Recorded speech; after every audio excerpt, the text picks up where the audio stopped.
Showing you guys the little polish sets they had, but I came across these storage boxes. They're $5. Show you guys, that's the size, and they flip open like this.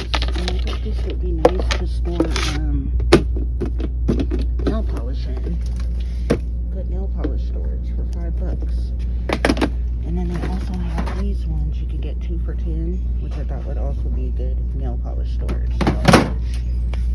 But yeah, I really like this one because you can kind of lay them down and you could slide them under the bed or stack them up if you get a few of them for $5 like that. And they had these then.